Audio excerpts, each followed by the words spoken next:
Positive Psychology in Practice and Education.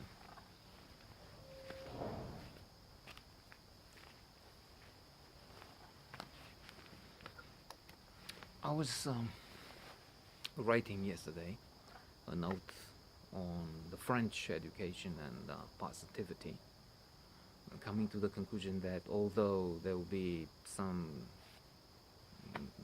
very important advantages to joining the French system, which I did 12 years ago, enlisting my daughter there at the French school, high school, there will be some very negative aspects of that institution.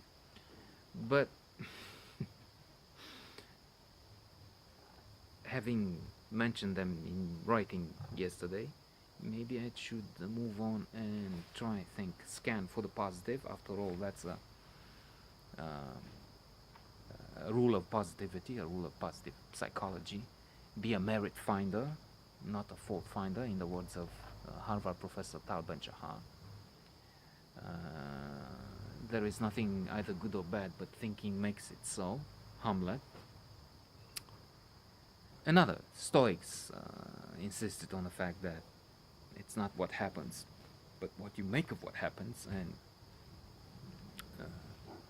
the system of thinking insisted upon the idea that we need to control ourselves to the point where, that is an exaggeration I was thinking when reading it, we don't care if dear people disappear. The gods gave them to us, so to say. The gods have taken them. In present day life, religious concepts, that will be about the same thing, only it's God has given you and God has taken away from you.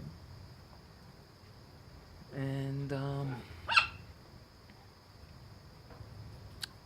indeed, it's good to control, especially negative feelings, to move further east.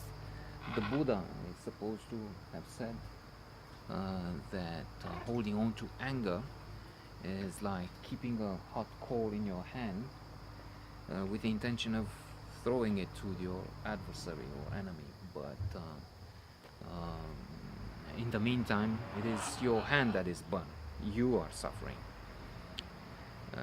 And then there is also there are methods concerning this, how to control it. I mean, by thinking somebody is doing, when and if you can, somebody is doing a very unfair thing right across here. In that is, to put it in a simple phrase or a couple of sentences, he's using the facilities of this gated community 10 times more than the average, and that's because he's using the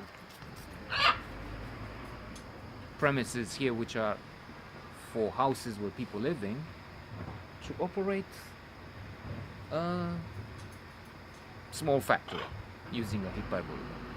So the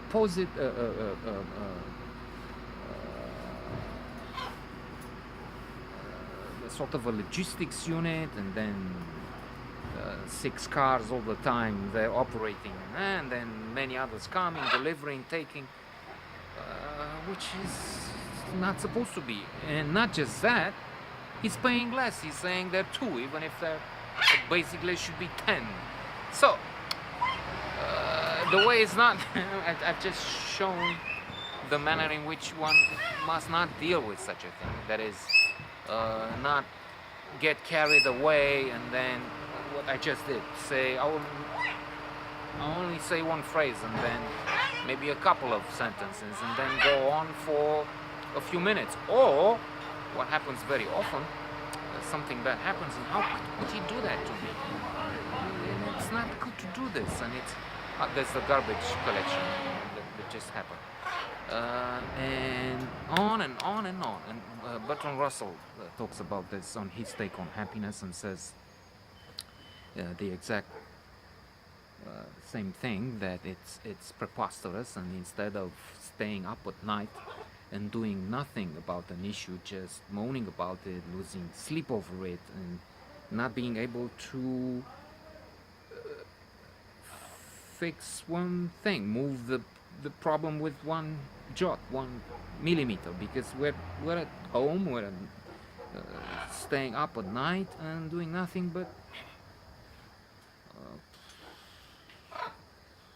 boiling in it, and instead of stopping this process, which is counterproductive, is the path to unhappiness, desperation. And in the morning, or whenever, deal with the issue. Try and find the solution and deal with it when it's possible. When it can have a result, a positive result, and something can improve. Not there will be, for example, in the How of Happiness, strategies for coping with adversity and trauma. There will be things which are suggested there, like going outdoors. Going outdoors is good for happiness in general, not just when you're facing a problem, but when you're facing a problem and heated discussion, a conflict. It's the first most simple thing to do is go outside. Get out of instead of sinking further and further, get out of the problem and try and take a walk. Things like that. Exercise is wonderful as a social, physical exercise. And mental exercise, of course.